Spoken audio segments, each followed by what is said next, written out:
الحمدللہ وکفا وسلام علی عبادہ الذین اصطفیٰ اما بعد فاعوذ باللہ من الشیطان الرجیم بسم اللہ الرحمن الرحیم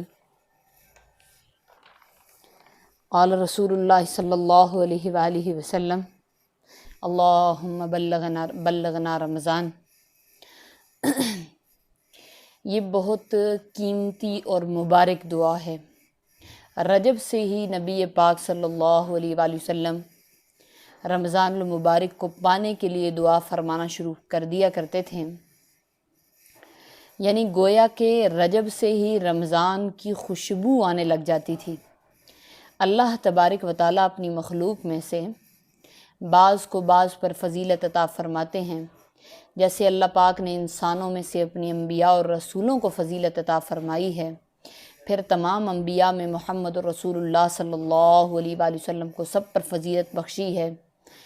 دنوں میں سے جمعہ کو، راتوں میں سے لیلۃ القدر کو، اور زمین کے ٹکڑوں میں سے مساجد کو، اسی طرح 12 مہینوں میں سے رمضان المبارک کو اور اشہر حرم کو فضیلت عطا فرمائی ہے۔ حرمت والے مہینے 4، ان کو فضیلت اللہ جل شانہ نے عطا فرمائی ہے۔ جس چیز کو اللہ پاک عظمت اور عزت دیں، اس کو تسلیم کرنا اور پورا کرنا اس کے احترام کو، یہ ایمان اور عقل کی علامت ہے۔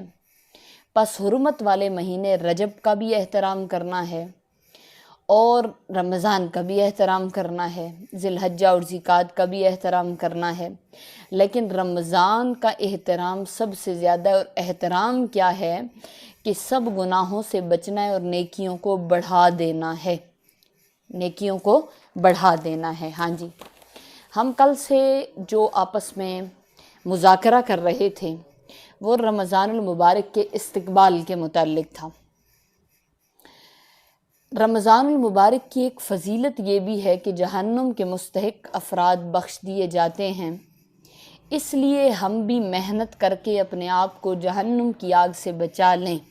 ٹھیک ہے، محنت کیسے کرنی ہوگی؟ اللہ پاک نے قرآن کریم میں ارشاد فرمایا وَالَّذِينَ جَاهَدُوا فِينَا لَنَهْدِيَنَّهُمْ سُبُلَنَا، جو محنت کریں گے نا، اس میں ہم ان کو پکڑ کر سیدھے راستے پر چلائیں گے۔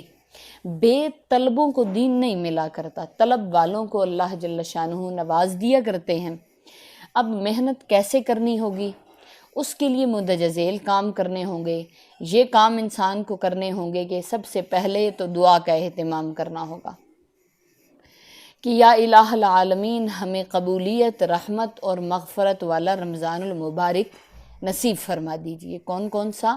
قبولیت والا، رحمت والا اور مغفرت والا رمضان المبارک نصیب فرما دیجئے۔ پھر دعا میں 3 چیزیں ضروری ہیں۔ نمبر 1 توجہ ضروری ہے، نمبر 2 اخلاص ضروری ہے، نمبر 3 آہوزاری ضروری ہے۔ یعنی جو دعا توجہ، اخلاص اور آہوزاری کے ساتھ ہوگی وہ شرف قبولیت پا جائے گی۔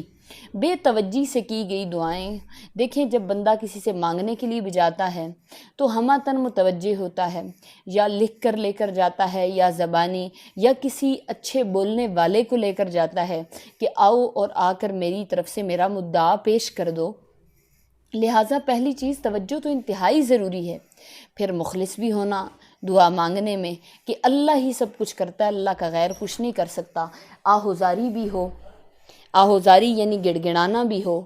اور دوسری بات یہ ہے کہ اپنی عبادت میں اضافہ کر لیجئے، اپنی عبادت میں اضافہ کر لیجئے۔ رمضان المبارک میں اپنی عبادتوں میں اضافہ کرنا ہے، کثرت کرنی ہے۔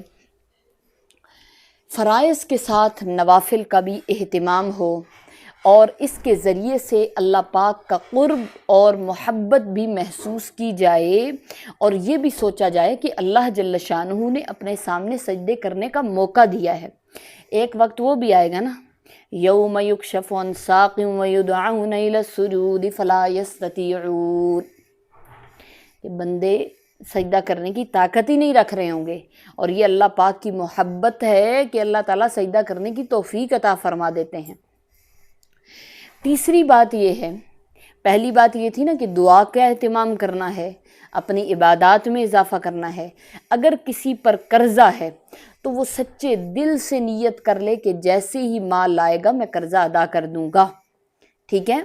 اور نمبر 4، دل میں جن مسلمانوں کے خلاف کینہ، بغض و عداوت اور حسد کی بیماری ہے، آج ہی توبہ کے نفل پڑھ کر خوب گڑ گڑا کر معافی مانگ لیں، دل شیشے کی طرح صاف ہو جائے گا، ٹھیک ہے۔ التائب من الذنب کمن لا ذنب لہ، گناہوں سے توبہ کرنے والا ایسے ہی ہوتا ہے جیسے اس نے گناہ کیا ہی نہ ہو، جیسے اس نے گناہ کیا ہی نہ ہو۔ سمجھ آ گئی نا جی؟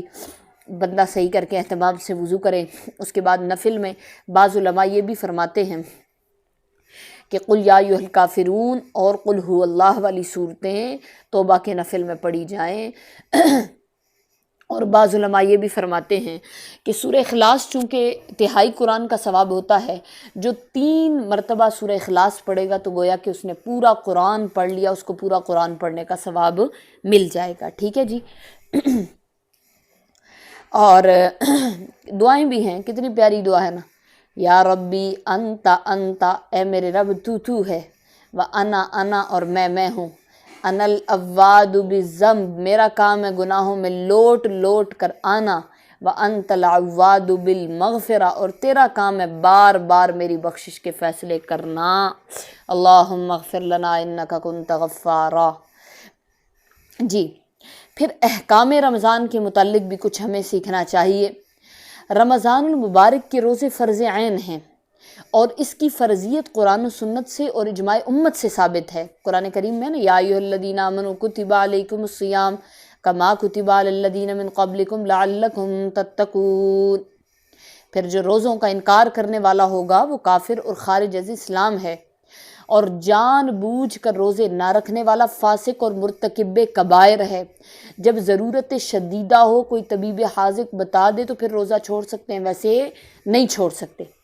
کتنے لوگ ہیں جن کے لیے اللہ جل شانہ نے استثنائی صورتیں بھی مقرر فرمائی ہیں، جیسے کافر، نابالغ اور مجنون پر روزہ فرض نہیں ہے۔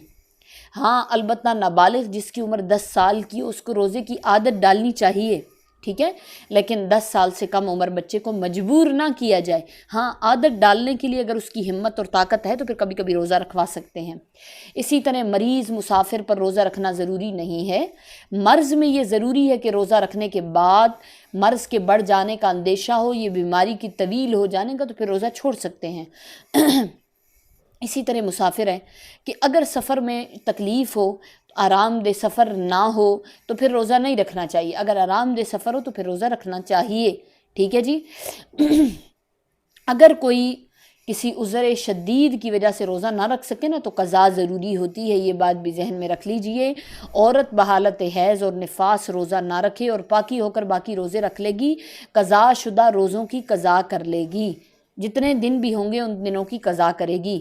مریض کو جب تک صحت یابی کی امید ہو اس کے لیے فدیہ دینا جائز نہیں ہے، جب اس کی صحت بحال ہوگی پھر وہ روزے کی قضا کرے گا۔ معمولی بیماری والے لوگ کہتے ہیں روزہ چھوڑ دیا پھر فدیہ دے دیا، یہ کسی صورت بھی درست نہیں ہے۔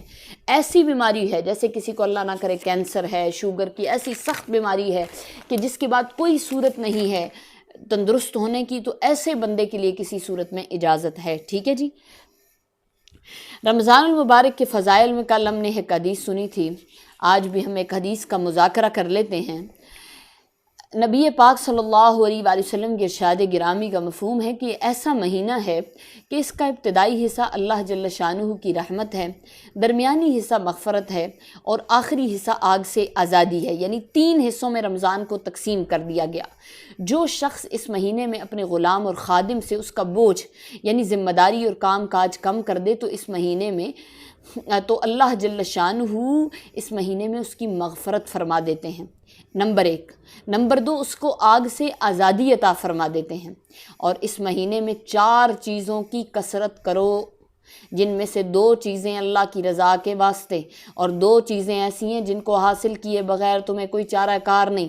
پہلی 2 چیزیں جن سے تم اپنے رب کو راضی کرو، کلمہ طیبہ اور استغفار کی کثرت، اور دوسری 2 چیزیں کہ جنت کی طلب کرو اور آگ سے پناہ مانگو۔ جو شخص کسی روزے دار کو پانی پلائے گا، اللہ جل شانہ قیامت کے دن میرے حوض سے اس کو ایسا پانی پلائیں گے جس کو پینے کے بعد جنت میں داخل ہونے تک اسے پیاس نہیں لگے گی۔ تو میری بہنوں کیا سمجھ آئی کہ پہلا حصہ رحمت والا، دوسرا حصہ مغفرت والا، تیسرا حصہ آگ سے نجات والا، اور ان سب کو اللہ پاک سے دعا کے ذریعے سے منوانا ہے کہ یا اللہ رحمت، مغفرت اور آگ سے نجات ہمیں عطا فرما دے۔ اور 4 کام کرنے ہیں، کلمہ طیبہ کا ذکر کثرت سے، استغفار کی کثرت ہو، جنت کی طلب ہو، جہنم سے پناہ ہو۔ اور اس کے لیے علماء نے ایک دعا بھی بتائی ہے، نشہد ان لا الہ الا اللہ نستغفر اللہ ونسألک الجنۃ الفردوس ونعوذ بک من النار۔ یہ یاد کر لی جائے تو بہت بہترین ہے۔ حدیث مبارکہ میں ارشاد ہے کہ حضرت سیدنا علی کرم اللہ وجہہ فرماتے ہیں کہ نبی کریم صلی اللہ علیہ وآلہ وسلم ارشاد فرمایا کہ صبر والے مہینے کے روزے اور ہر مہینے کے 3 روزے دل کے کینے، غصے اور خیانت کو ختم کرتے ہیں۔ ہر مہینے کے ایام 20 کے روزے ہیں نا، سنت سے ثابت 13، 14 اور 15 کے، اور رمضان کے روزے یہ دل کے کینے، غصے اور خیانت کو ختم کرتے ہیں۔ اور 3 چیزیں ایسی ہیں جو مسلمان کو اللہ سے توڑتی ہیں۔ کون کون سی چیزیں ہیں؟ زیادہ کھانا پینا، لوگوں سے زیادہ میل جول کرنا، ضرورت سے زیادہ باتیں کرنا۔ رمضان المبارک اللہ پاک کی رحمتوں کا مظہر، اس میں انسان ان 3 کاموں سے زیادہ پرہیز کرے۔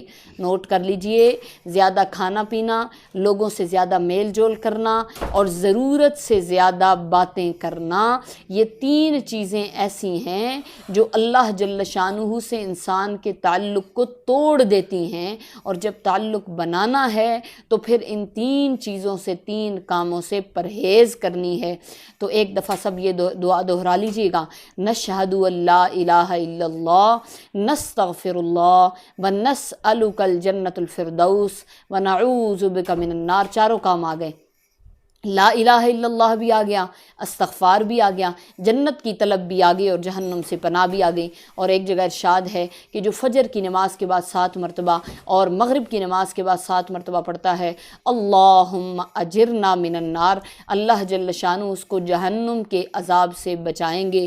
اللہ پاک ہم سب کو پورے طور پر جو کچھ کہا سنا ہے اللہ پاک عمل کرنے کی توفیق عطا فرمائے۔ وآخر دعوانا ان الحمد للہ رب العالمین۔